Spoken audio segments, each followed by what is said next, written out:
যখন থেকে নবী মুহাম্মদ সাল্লাল্লাহু আলাইহি ওয়াসাল্লাম নবী হয়েছেন এবং তার উপরে কোরআন নাজিল হয়েছে, এখান থেকে নিয়ে কিয়ামত পর্যন্ত অন্য কোনো আসমানি কিতাব কেউ মানলে কি চলবে না চলবে না? এ বিষয়ে নবী সাল্লাল্লাহু আলাইহি ওয়াসাল্লামের একটা হাদিস বলি, তারপর সামনে যাই।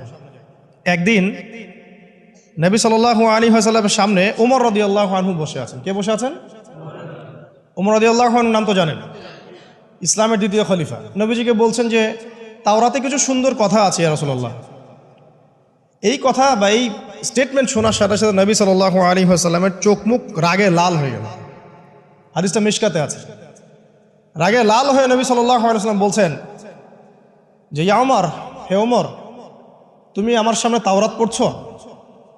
জেনে রাখো, লাউ কানা মূসা হাইয়ান, যদি মূসা আলাইহিস সালাম এখন জীবিত থাকতো, তাওরাত কার উপর নাজিল হয়েছে?